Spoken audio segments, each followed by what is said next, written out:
Like I'm a hustler, okay? Like I get up, I do what I need to do, but I am tired. Hi guys, welcome back to my channel. So today's video, I'm going to be discussing gap years. I know a lot of you right now are probably considering whether you should take gap years, whether you shouldn't. Maybe you've already taken a lot of gap years and you want to know what your experience will be like. So I'm going to go through a few different things in this video just to share some things that I think you may want to know before you start law school if you are considering gap years. So yeah, like, comment, and subscribe, and we'll go ahead and get started. So I do have my laptop here because I have like a few notes and a few things that I want to make sure I cover. So just to let you guys know what I'm going to be discussing. First, I'm going to talk about my background, my previous work experience, job search, benefits, friendships outside of law school, friendships in law school, dating, how it feels to learn again. I'm going to talk about money. I'm going to talk about some things you should research, and then I'm going to give you some final thoughts. So I just want to give you guys like kind of like a breakdown of what we're going to talk about in terms of gap years. We're going to touch on all of those things. But first, let me share with you guys my background. So I'm going to start with high school because it kind of matters. So I graduated high school. I walked in 2009. I actually graduated early in December 2008. So when I graduated, I didn't go straight to, a lot of people went to college like that January. I didn't. I actually, crazy enough, graduated high school early and still graduated college in like 5 years later, if that makes sense. So I graduated college in 2014 because I had a lot of family stuff going on. I had to take a couple of semesters off. So graduated undergrad in 2014. Obviously in 2014, I was already 23 at that point. So already a little bit older than other people that may have been graduating in 4 years. Then I got my MBA as well. So I got my MBA in technically 1 year, but really it was like a year and a half because I kind of did like a dual program or took some like MBA classes while I was getting my bachelor's. So at this point, I'm graduating with my MBA at 24. Technically not too far behind now to have an MBA at 24. So then I moved to Raleigh. I worked at one job for 1 year, and then I worked at IBM for 4 years. I mentioned that before. Lived in Atlanta for the past 2 years before I went to law school. So if you add that up, so now you're looking at, we're talking about 2019. By the time I'm finally getting into, okay, it's really time for you to go to law school, let's buckle down, whatever. So I get accepted into law school. I start law school August 2020. I'm a 1L right now. So if you add all that up, that means I started law school at 29. So I guess like the biggest thing and why I wanted to share my background is because like some people may say, okay, that's not like a lot of gap years. Some people may say it is a lot. So keep in mind, a gap year could literally be you taking 1 year off from law school, like literally, or between undergrad and law school, between another degree and law school. But also there's people out here that have they've taken 20 years off, 30 years off, whatever. So I don't want to make it seem like if you are older than me that you shouldn't go to law school. That's definitely not the point of this video. But I do want to share some transparent thoughts that I really have. I don't want to be negative, but I do want to share some advantages, maybe more so disadvantages along the way, but we'll go through all of those. But I wanted to share my background so you guys know I'm 29. I did have work experience before law school. I did actually do a lot of contracting, a lot of negotiating, a lot of writing, a lot of research. So I definitely think that my gap years, they weren't pointless. It wasn't like I was just doing nothing or things that I couldn't talk about in interviews. Which brings me to the next thing I wanted to touch on, which is previous work experience benefits. So I know a lot of people have reached out and asked me, hey, do you feel like that because you worked at IBM or because you worked here, because you worked at a law firm in undergrad? I forgot to mention that I did work at a law firm in undergrad.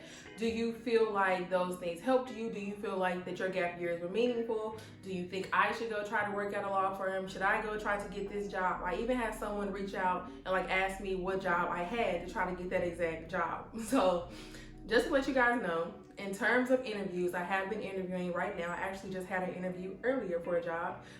Do I think that my previous work experience that I had during those gap years helped me in interviews? I mean, I would say yes and no, because obviously it's March. I don't have a job yet. So, I mean, it couldn't have helped that much, right?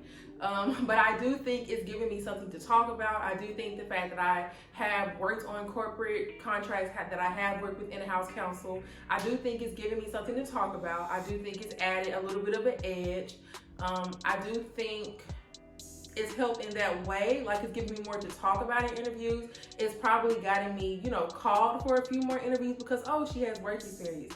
But I will say I think it's also, not helped me and for the same exact reason. Because if you think about it, I have talked to some people literally that have said to me like some things that made me feel like maybe it wasn't a good thing that I had work experience. I think a lot of these law firms, when they're looking for 1Ls, they want people to come in like fresh, like, you know, just like they can train them and teach them everything. Like, I think a lot of these firms actually do like when they have someone that doesn't have that much work experience.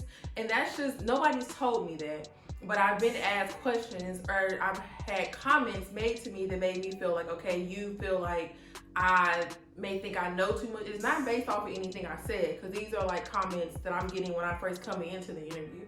Like that you may think maybe I know too much, or maybe you're gonna have to reteach me or teach me something a different way. Maybe they don't want to do that. Maybe they just want to come in and just teach you straight out the gate. Like, this is what we do in law firms. And I feel like maybe that's been kind of a thing. I don't know. I had one interview where a guy was like, he made a comment about like me having a lot of money already.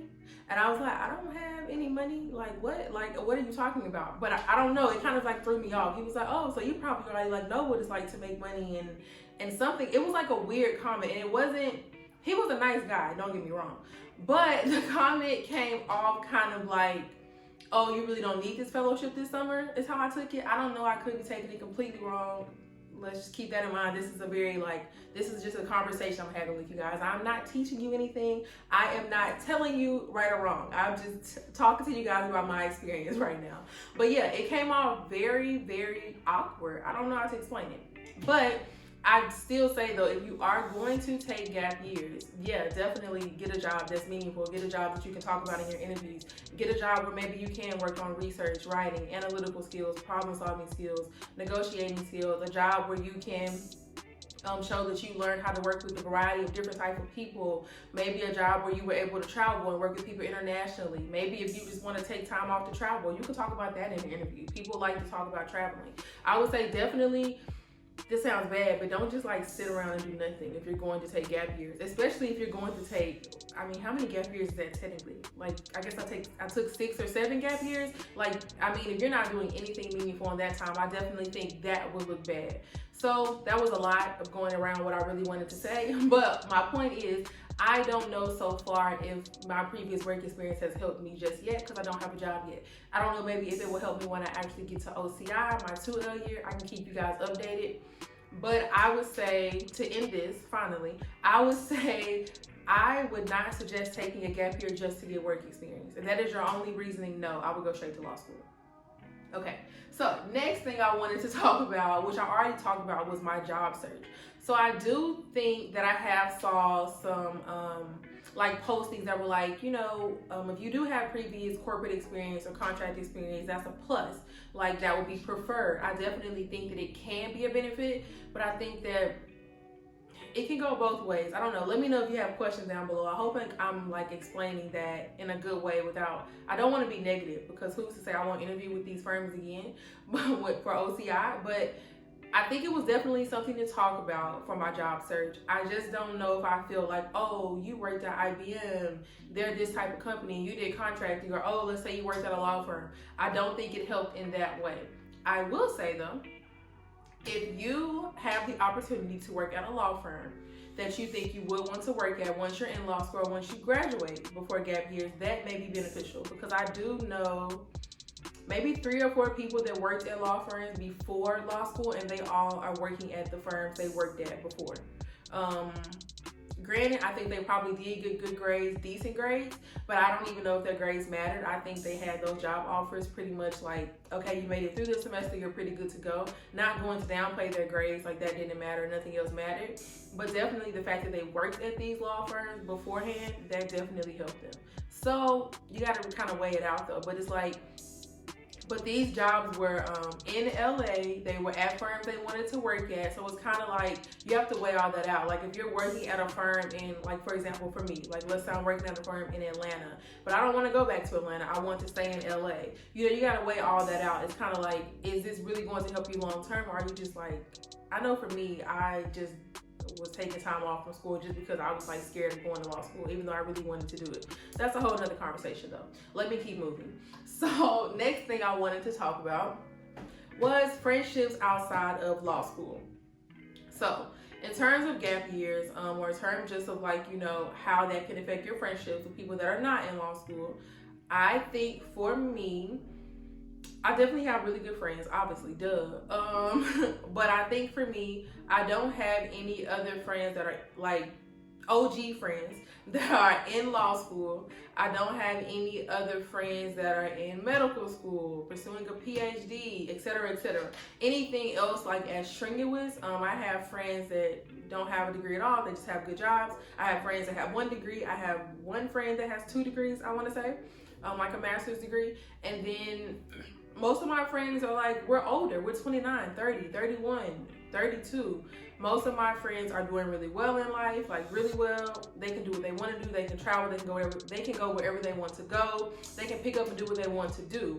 And granted, I at one point was living that life too, like before I started law school. So I will say that with my friendships, I think I definitely still talk to my friends all the time, but I think like this is personal too. This is personal. Keep that in mind. Like, there are situations or times where I'm like, oh, y'all are on another trip, or y'all are at the beach, or you just bought this, you just bought that. It's not hate, but it's like, dang, maybe if I didn't go to law school, I could also be on this trip. I could also have just did this. I could also have just did that. And it's not about them. It's just me thinking of things that I could be doing if I didn't go to law school, or if I also hadn't.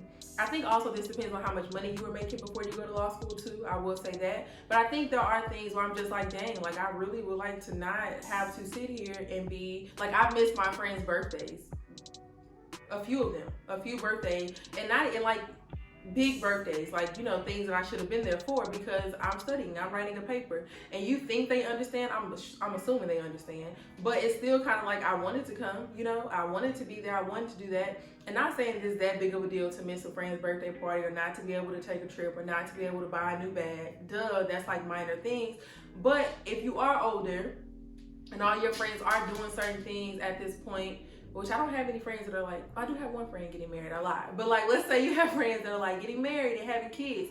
All that stuff can have an impact on you. That part doesn't have an impact on me. But like, if those are things you care about, think about that too. Like your friends, by the time you get to 29, 30 compared to 22, 23, at least I know for me and my friend group, where we were at when we were 22 and where we're at when we're 29, 30, we're living completely different lives. So I feel like, keep in mind that if you're like back in law school, you're kind of like going back down to like when you were broke in college, technically. And so most of the time your friends around you will be living a completely different life. And it's not like a hate thing. It's just like, keep that in mind though. Like, your friends will probably be doing way different things than you, especially if they are not in school, especially if they have not pursued a higher, I don't know how to say that, especially like if they haven't been through law school pretty much. Like they're going to be able to like be there for you, but they're not going to genuinely understand how stressful, how crazy law school really is. Like, they're just not going to get it. They're going to just tell you like, oh, it'll be okay, or oh, you'll do this, or oh, they'll do that. They're going to try to be positive, but they're just not going to get it. They're living completely different lives. So just keep that in mind. I hope that makes sense. Just keep that in mind. Your friendships may change a little bit. Now let's talk about friendships inside law school though. So friendships inside law school, obviously majority of the individuals in law school are going to be between, I would say, 22 and 26 maybe. Like, you definitely are seeing like this increase in people like taking 1 or 2 gap years, but 7, 8, 9, 12, maybe not so much. I do have a few friends, like a group. Also, like I mentioned before in an old video, UCLA does have a group called OWLS, Older Wiser Law Students. So there definitely is a group of older law students that are like in their 30s, for sure. But majority of people are 22 to 26. So granted, I've met really cool people. I have made friendships, but you guys know, the things you do at 22 and things you do at 30 could be different. The way you think at 22, the way you think at 30 could be different. The things you're interested in at 22, the things you're interested in at 30 could be different. I don't know why I keep saying 30. I'm not 30 yet. I'm 29. But keep in mind, like, all that can be different. So you're definitely going to make friends and associates. But I know for me, like, I was like following so many people that were like, oh, I met my best friends in law school. And I'm just like, dang, like, I don't know if I would meet any new best friends at my age. You know what I mean? Like, I'm not like a no new friends type of person. I've definitely met some really cool people, but I'm just like, would I really be meeting like new best friends at 29, 30, 31, 32? You know what I mean? So that's something to keep in mind too. Like your friendships, the dynamics may be a little different. I don't know if I was a older student, if I would come to law school expecting to just make like a best friend. Granted, keep in mind though, there are people my age that I am like, that I talk to or whatever. But this could also be based on what school you go to, the demographics of your school, a lot of other things. Keep that in mind. If you're coming to law school thinking you're about to just make these like tight, close-knit relationships, you definitely can, but there will more than likely be a lot of people that are younger than you that you'll be developing these relationships with, and you just may have like different thought processes, different mindset, different interests. So just keep that in mind. Nothing necessarily wrong with that. You could definitely make friends of all different age groups, but keep that in mind for sure that your friendship dynamics may be a little different if that was like one of your goals in law school. But definitely still try to make friends, whatever. So next thing I wanted to talk about, because I've had people ask me this, dating. So I per se did not go to law school thinking I was about to find a husband or anything of that sort. I know some people do though, and there's nothing wrong with that, especially if you are at that age where it's like most people want to be married before they're 25, 26. That's like a societal thing. I definitely did not feel like that, but a lot of people do. So I feel like another thing to keep in mind, if you are older, you did take gap years, and you are looking to law school to come date, you may be dating. I think like there's even somebody in my class that's like 19, I want to say, actually. So keep in mind, like, I mean, if you like dating younger men, yeah, definitely, or younger women, or whatever your preference is. Either, I'm talking to guys and girls right now. So if you like dating people that are younger or older or whatever, yeah.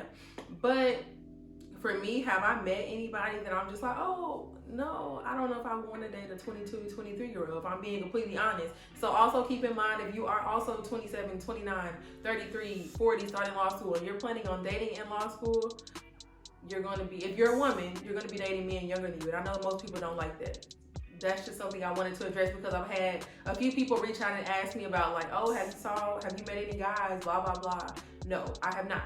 Granted, there's nothing like wrong with the guys at UCLA, but no, I'm about to be 30, so it's like, you get what I'm saying. Okay. So now let's touch on learning again. I know this is very important. Probably should have started with this, but I guess we're saving the best for the middle. So learning again. Okay, this is the part that's probably going to be the most negative. So I'm tired all the time. Like literally, y'all, just like tired all the time. And this could be, it's other factors that could play a part into this. I probably need to work out more. I need to eat better. I eat semi-healthy, but there's other things. I probably need to get more sunlight. Like there's other things that play a part into this. But also, anybody that's watching this, comment down below if you remember like the energy you had when you were 22 compared to like 28, 29.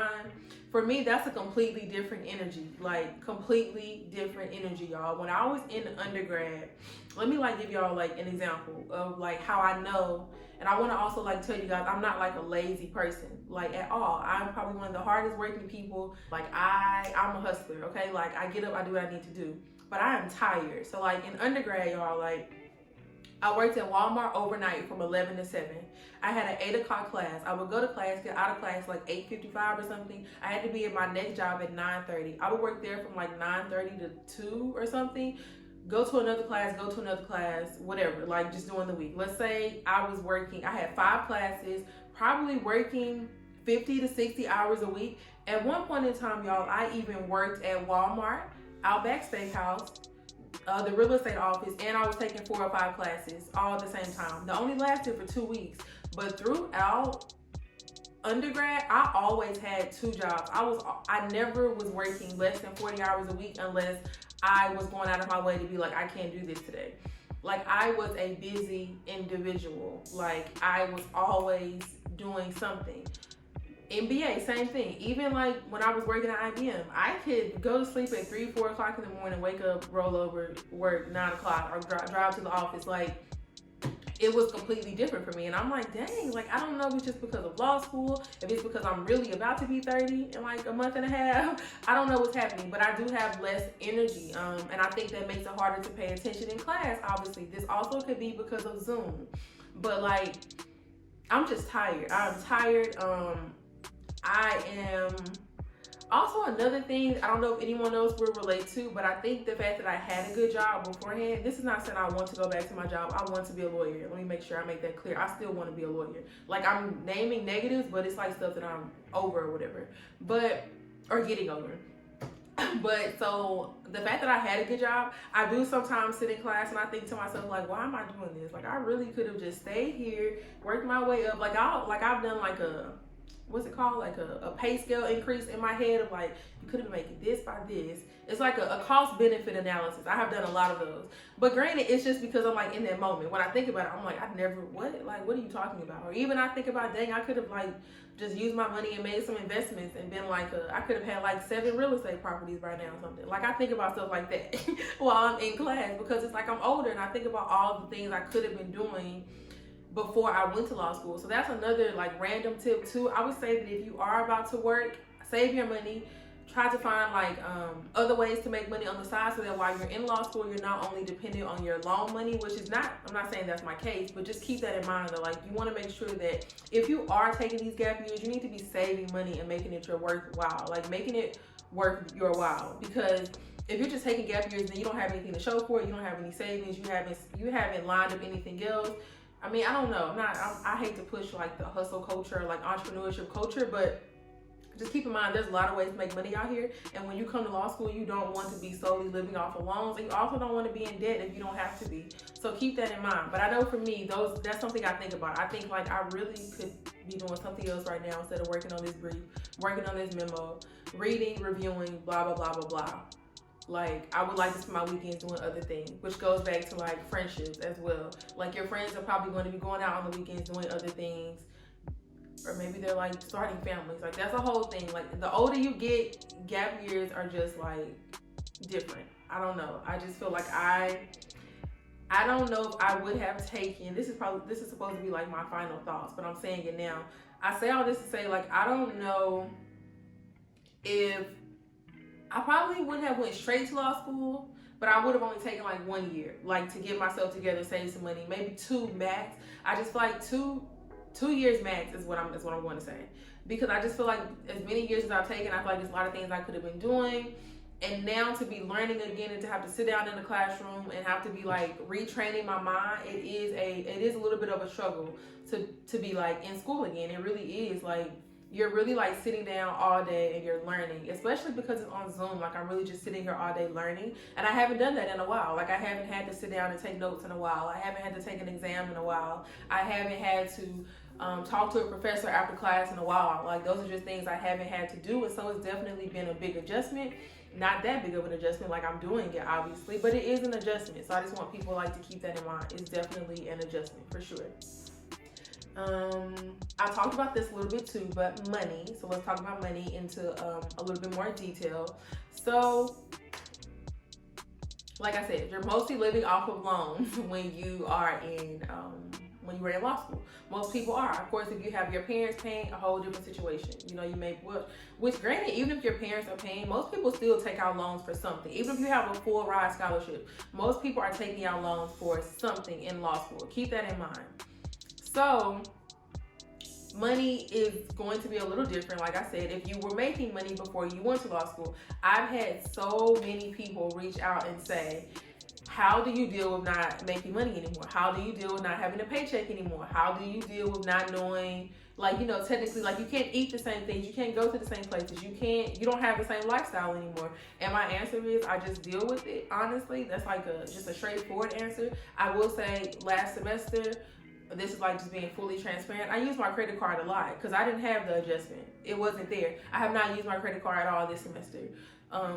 Because last semester, I was just like, no, stuff I want to do. And I'm not about to like not eat how I used to eat. I'm not about to not take the trip that I want to take, which I know I said I couldn't take trips, but I took trips during the break between, 2 semesters. Like, I'm not about, no, it's stuff I want to do. And so I used my credit card for a lot of stuff last semester, if I'm being honest.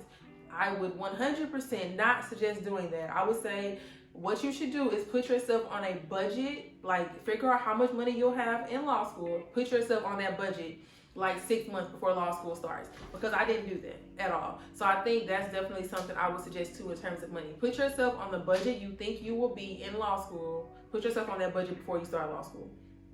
that you can adjust better, because it is a big deal. Like if you're used to making, even if you're not used to making a lot of money, if you're used to having a paycheck, if you're used to not living paycheck to paycheck, I mean, it's just going to be an adjustment, because it's like you don't have a direct deposit coming in every Friday. You don't have I don't know, it's just not the same thing. Like it just really is like a set amount that's in your bank account. It's there. You got, and then also I know a lot of people struggle with like having, if you're getting like a refund, that money is just sitting there. So you may feel like, oh, I have, I don't know, $10,000 to $20,000 just to spend, but you don't. You do not. You need to allocate that money. You need to budget that money for each single month. Also keep in mind that you need to budget that money for, like, so you get your student loans in August. You have to pay your rent August 1st. So that money doesn't go towards your August bills more than likely. So you need to already have money for August. And then also same thing for January. When you get your January refund or whatever, you get that in the middle of January. You need to budget your fall money for spring January. You know what I mean? So you really need to work on budgeting before you start law school, which I think if you had a lot of gap years and you already were doing that, that's definitely going to be a benefit and advantage for you guys. If you already started learning how to budget, learning how to save, that's definitely going to be an advantage. But if you're somebody that was more like me, where it was like I saved a little bit, but I really just did what I wanted to do because I felt like I work hard, I earn this money, I'm going to eat steak and lobster every day if I want to. If you're more of that type of person, adjust now, quickly, okay? Because your money is going to be different in law school, for sure.